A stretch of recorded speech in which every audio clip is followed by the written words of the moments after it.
Ready for lunch. And we are indeed, as you say, ready for lunch, and we are live. So welcome everyone to Think Young Hidden Inventors in collaboration with Ericsson. I have to admit that today I'm particularly excited about our Q&A session. I'll be speaking with the very man who revolutionized the field of wireless communication. Before I reveal his name to you all, let me just preface that in a world filled with disruptions and challenges, and we're constantly searching to find kind of creative solutions to building a sustainable, secure, and stronger world. And these three words, I think, really define very well the guest that we have today. Research and innovation are key to finding responses to the most pressing questions. And today we wanted to inspire young minds across Europe to invent. So to help us with this task, I'm honored to announce as our special guest, the man who laid down the system that we call today Bluetooth wireless technology. I do believe everyone who's listening to us have at least 1, 2, 3, 5 Bluetooth devices. So today, Chief Scientist of Wireless Technologies at Poly, Mr. Jaap Haartsen. Welcome, Jaap. Thank you, Andrea. So you are internationally regarded as the father of Bluetooth. Your work can now be found in nearly all gadgets that we use. And I suppose it's safe to say Bluetooth has revolutionized the way our devices communicate. Let me start with a more personal question. When you walk around the street, you spoke before, you said you're in Groningen, and you walk around the street and you see many people with devices that have a Bluetooth connection. How does it feel? Yeah, well, it's a strange feeling actually, and but also a wonderful feeling. And of course, I'm proud that so many people are enjoying the technology that we started to work on, more than 20 years ago. And although I know the nitty-gritty details and all the challenges we had to overcome, it's still very satisfying to see all the people use it so easily, and also the people got used to it. So it's part of their daily life now. Yeah, I'm sure it's a great feeling. I mean, I was chatting a bit on social media, and I said, we Think Young in the last 10 years, we met really amazing people, extraordinary, impactful people. It's rare to meet someone who puts something in the pocket of literally everybody. It's quite an achievement. You always had an interest, in wireless communication through the last 3 decades, I would say. What inspired you to lay the foundation for what we call today Bluetooth? Yeah, so when we started with this technology, it was actually a completely new concept because what we needed to solve is that we had two devices which were both battery driven, and they should talk to each other wirelessly. And we only knew that what existing was a walkie-talkie, but that were only two devices that talk to each other. And this was, millions of devices globally could be able to talk to each other if they had a Bluetooth radio in them. So that's what new, and I knew of a lot of new ideas had to come up to solve that. And actually, I was driven by the use of the radio spectrum, because it had to be a global radio spectrum, because, you use your own device wherever you are on the world. So we needed to use a radio spectrum that can be used worldwide. And you also have to share that with others, not only with other Bluetooth devices, but also other radio technologies that are already in there. And for example, Wi-Fi is also working in the band, Bluetooth is working in. So to do that in the best way, that is actually at the heart of Bluetooth. And that was the things I had to overcome and to solve. Nice. And for the more technical who are listening to us, you were instrumental to create a group which is called Bluetooth, and I'm reading Bluetooth Special Interest Group, BSIG, in 1998. And that was, and through the campaign we are doing, and I didn't mention it so far, I think people are familiar with it, but basically Think Young and Ericsson are running this campaign on hidden European inventors, people who made our life better and sometimes are not recognized enough. So that's what we are trying to achieve with this campaign. And through the course of this campaign, we did realize that standards are extremely important and instrumental for all the inventors. Now, sometimes we think of inventors like of a kind of a lonely job, which is not like this, but also something you do and everybody somehow adapt. Well, there is a lot of talk and conversation and interest group when it comes to standardization. And can you tell us a bit about the importance of this for you, for your team? Yeah, well, standard is necessary if you want to have multiple vendors make devices that can talk to each other. We call that interoperability. So if you have one company, like for example Apple, they can do what they want. They don't need a standard. They can create their own ecosystem, as we call it. But for a thing like we wanted to have a Bluetooth, where Ericsson was making mobile phones and Toshiba, IBM were making laptops, all different vendors with different devices. They had to come up with the same way of talking to each other. And that's what a standard is actually. So it enables the interoperability between all those devices. And normally those standards are being created by standard bodies like the IEEE in the US or the ETSI 3GPP in Europe. They're making standards for wireless technologies. But we did it differently because we kept it within the companies themselves. So we created a small group and we created the standard ourselves, and we call that an ad hoc standard. So we try by if there are enough companies that are following us and joining us, then you create a critical mass, and then you can put it in standards which you created yourself on the market. And that's you were a professor at the University of Twente, and when you're a teacher, obviously, I think there is a lot of comes to contact with your students and looking at the next generation capabilities. If you were to say, how did you inspire your students? I mean, apart from obviously when you come in and you say, I'm the inventor of Bluetooth, I think that's inspiring enough. But any particular way you were looking at or treat? Yeah, well, when I like to work with young people because I tell them they are not hindered by experience, so they can really think out of the box without seeing too many hindrances in the beginning. But I also try to teach them how to approach problems. So there may be there may be many solutions for a problem. And what I try to tell them is that you really have to go through all the alternatives that can be a solution. And by dreaming up the different solutions, you will in the end converge to a single one. But you have to go through all these different solutions and alternatives before you get to an optimal one. And that's by giving them inspiring challenges, that teaches them. I teach them how to solve problems, so to say. And that's what inventing does. You solve a problem. Nice. And I mean, one part of our campaign clearly look at the fact that all the inventors we're looking for are Europeans, and we try to inspire young Europeans to become inventors, and we try to push also the European Union to, as a continent, to promote innovation and inventors, and to make sure that there are more and more inventors in Europe.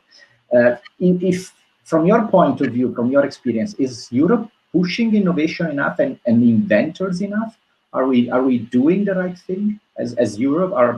Or is politics to be blamed for certain things, or what's your take on? Well, I think there's a lot of innovation in Europe, but on the if we look at my area, the wireless, things are a little bit changing. So in the beginning, Europe was very strong in mobile telephony. We did the GSM, and then we had UMTS. The second and the third generation of mobile telephony. But already in the fourth generation LTE and also with 5G, you see that the players are also coming from another part of the world, mostly Southeast Asia. So because it's not only a regional concept anymore. Earlier we had regional things. We did things differently in the US than we did in Europe or in Asia. But now it's a global thing. So that means that there are also global players. And I think that, in that field, Europe needs to reinvent their place in that, because we have very highly skilled people. And I think there's also a lot of innovation power. But in the end, I think it's about education in Europe. I'm a strong believer in education. So with a strong emphasis on education, accessible to everybody, Europe could regain its leading position again. I think education lifts the entire society. So that's I would say, if you want to put emphasis on something, put it on education. Nice. We heard it. I mean, a couple of times already through the campaign, but in general, I would say no. I think it's something that it's inspiring as well for the job that we do. Education is still the key and the pillar for everything. And if you really want to move forward, it's in any realm is definitely education what people should look like. And if from this more general on Europe and innovation, you look more at Bluetooth. No, this year Bluetooth is going to ship more than 4 billion devices just in 2012. And how do you think that Bluetooth is going to help innovation in Europe? I mean, is there anything that it's happening that you see that you think Bluetooth can definitely help support? It's instrumental to some new technologies that are coming out there or that are already present. How do you see this from your special point of view? Yeah, so I started with Bluetooth in 1994, and then, the main application was voice, getting wireless voice from the mobile telephone to a headset. But in those 26 years, I've seen so many different application areas coming along. We are now using it for a mouse, you can think of a lot of other things. So there are always new application areas that are being invented, so to say, where Bluetooth can play a role. And what I see is nowadays there is a lot of emphasis on medical applications and also helping people with hearing aid problems, for example. And we are quite strong in that in Europe. There are a lot of hearing aid companies in Europe, and especially there, I think, Bluetooth will make a difference in the near future. Nice. And if you look at more, again, the future, but more technology at large or wireless technology at large, and wireless communication somehow, how do you think it's evolving in the next decade? Well, it's a little bit the same way as we look at mobile telephony from the first generation towards now the fifth generation, is that it started with voice. And then it was more about the human interacting with the internet, for example. But what we now see is that machines are going to interact with each other. We see connected cars, we see industrial automation. So we see all kinds of different application areas where wireless is also being applied. Yeah, because you get rid of the cables, and that was also the whole idea with Bluetooth. So you see that in general in the wireless world that they more and more solve problems where cables were a problem, and they come also with new application areas, and like the connected car and the autonomous driving, etc. I see.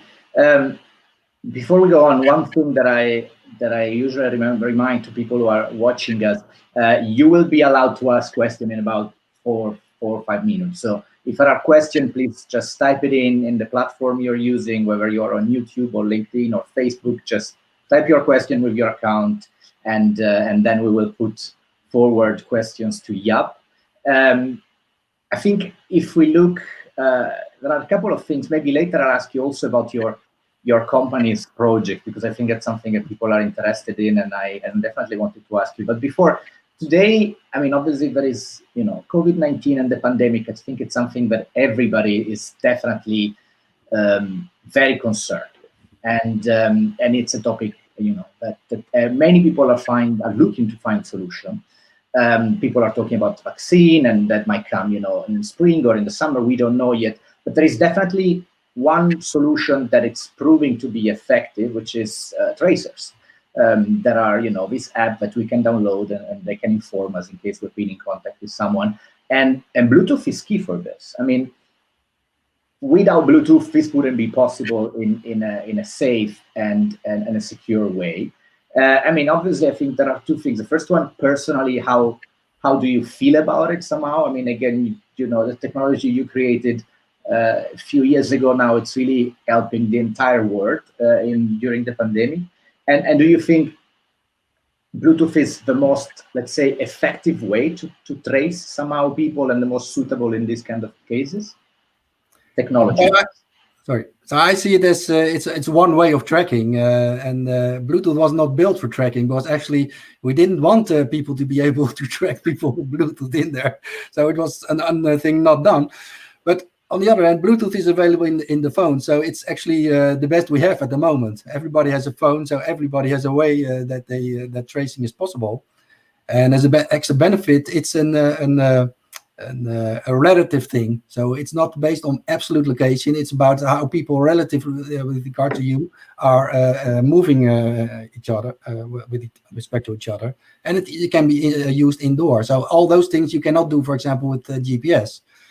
So people are concerned about privacy, about revealing their location, but that's not necessary with Bluetooth. And Bluetooth is based on radio, and radio is not very accurate to determine distances, depending on how you do it. And we are doing now large-scale tests. I also have downloaded the app in my phone. And it's too early to tell actually at the moment whether Bluetooth will make a big difference in this getting down the impact of the pandemic. But of course, I hope it does, and I'm looking forward to the results, what we get with the tracing, whether it will really help. Thanks. And I think now we open a bit the question to the public. So if I kindly ask my team to put forward the first one. And in the meantime, talking about Bluetooth, I had a little Bluetooth issue. I solved it with the old wired, but I think one thing I never thought about, actually, Bluetooth make it even sustainable in the sense that you are cutting the wire. I mean, you're definitely eliminating a lot of waste, you know. Yeah. So it's probably something, again, maybe you were not thinking about it back then, but today where, you know, environment and it's very much up in the mind of young people. I think Bluetooth is definitely good. But anyhow, first question from Facebook, and this is Millie Lake. As Bluetooth becomes an important part of so many different technologies and devices, what's the most exciting thing that has come out of Bluetooth for you? What's the thing that you say, oh, that's really cool? Yeah. Okay. Well, I have one favorite thing, and that's stereo music. Because when I designed it, it was for voice. We talk wirelessly with the phone. But a few years later, we created also a way of streaming Bluetooth stereo music. And I have a sauna now where I can even stream music via Bluetooth to its speakers. So yeah, that's a very nice thing to have, to be able to stream audio wherever I want with my headset, or to my car, to my sauna, whatever. Nice. Yeah, I mean, I think, you know, entertainment at the end, it's such a, and music as well, key part of our life. I think it's what mainly people really appreciate at the end. Yeah. Question number 2, if I can, I have to read from the side. Anya, why is the technology named after a 10th century Scandinavian king? Yeah, king, was it? Okay. Yeah, I didn't know. Okay. No. Well, the official story is that Bluetooth, he was a Blåtand. He was living in Denmark, and there was a lot of fight between the people from Norway, Sweden, Finland, Denmark, although they were all tribes, so there were no names of these countries yet. And some way he was able to make peace between all those people, all those tribes. That meant that apparently he had good communication skills, because he made people communicate with each other rather than banging their head with a sword. So at a certain moment in time, my Swedish colleague was telling this history of Bluetooth to another colleague at Intel, and Bluetooth came up. And then they thought, well, let's use Bluetooth as a product name for this technology. And actually, it was never intended to be also a marketing name, so that it became known to the world. But in the end, we never came up with a better name. And Bluetooth was apparently good a way of a word that everybody could pronounce, from Asia to US to Europe. And therefore it stayed, and it remained because of lack of a better name.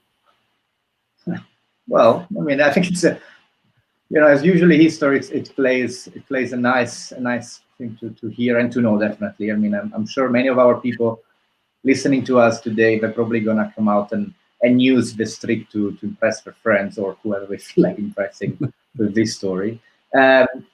Question number 3, Angelina Moro, I don't know, but anyhow, from Facebook. As a young person, I feel I do not have the ability to create such a wonderful innovation. Do you have any tips on how I can become more confident in my abilities?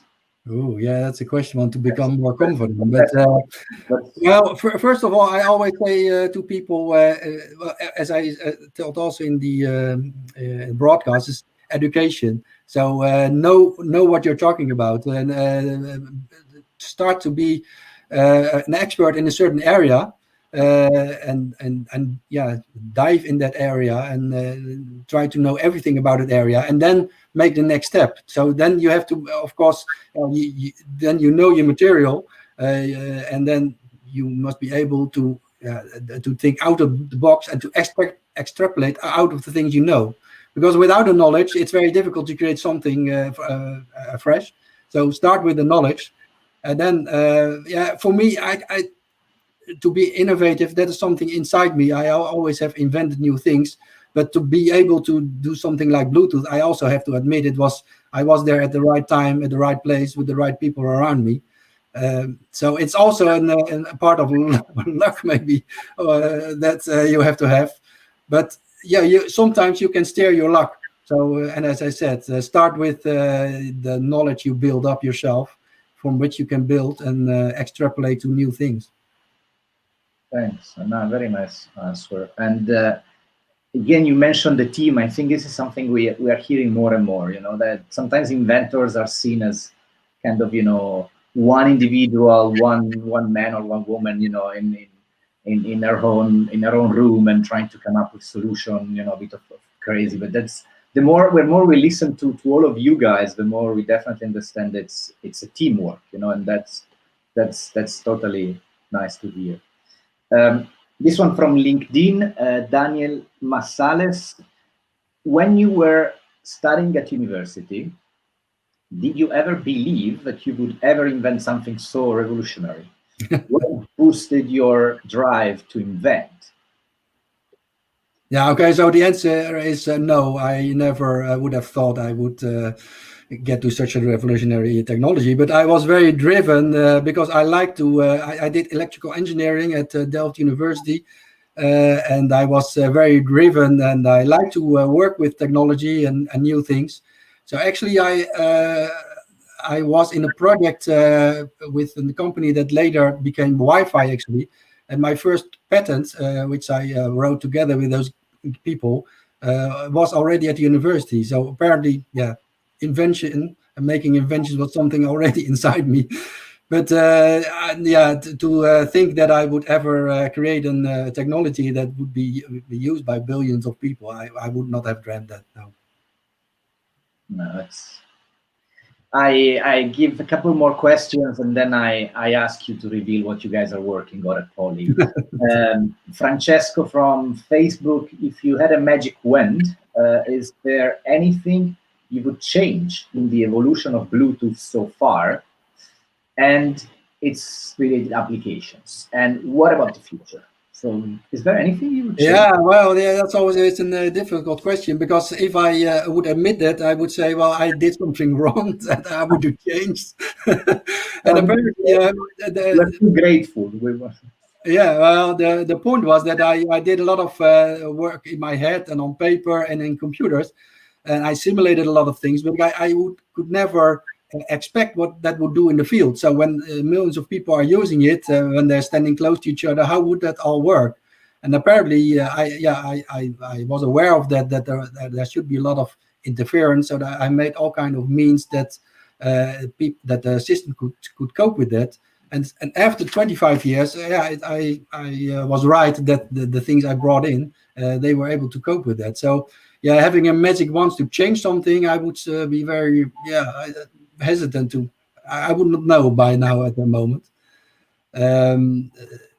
What about the future? As I said, Bluetooth is still evolving. This Bluetooth special interest group, that all companies come together and they still write new specifications, and it's all about new application areas.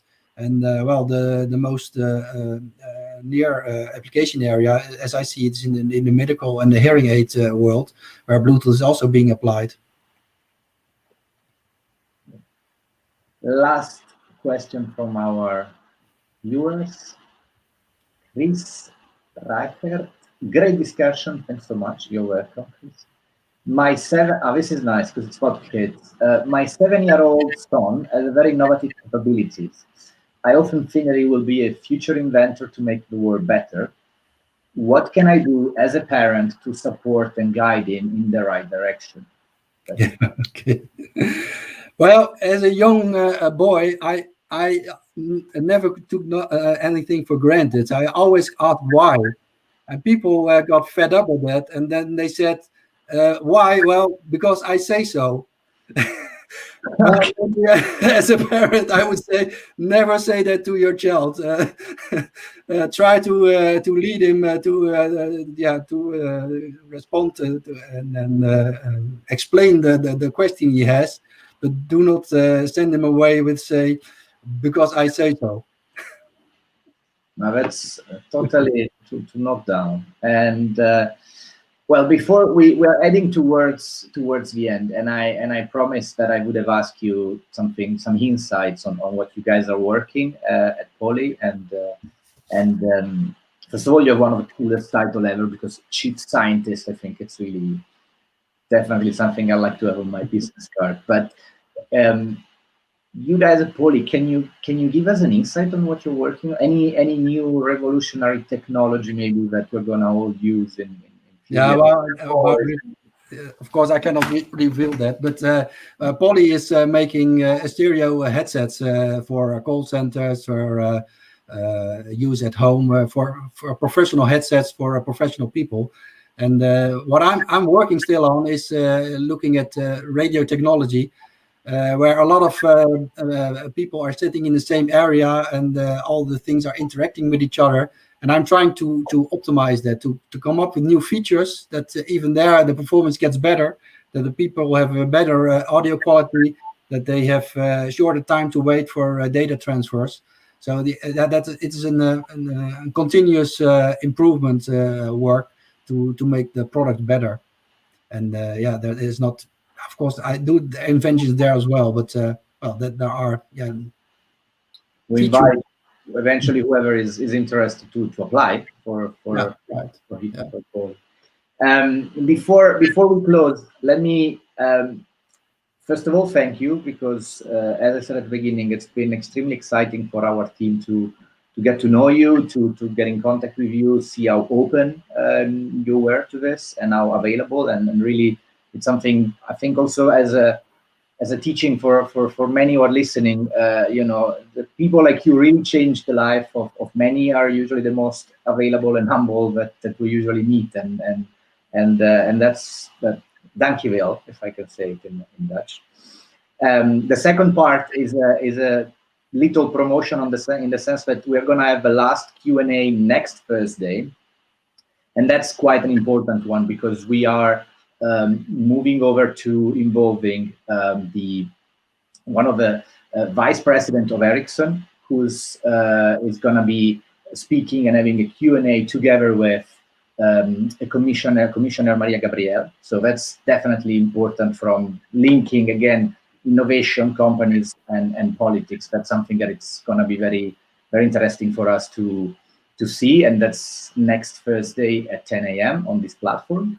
And that's it. Would you have a last message to inspire young people to become an inventor or to be more innovative, or what would be your closing remarks in this, your last elevator pitch? Yeah. Okay. Well, stay curious about the world around you. And with those magic words and the note on curiosity, which we all stressed the importance of. Yeah, thank you very, very much. It was really, as usual, a great pleasure to speak with you. And thank you for being so available and so open with us. And to everybody who watched us, I hope you enjoyed. And you'll find the video on the platform later on. And see you next week for the final Q&A of the Hidden Inventors campaign. Thank you very much. Thank you.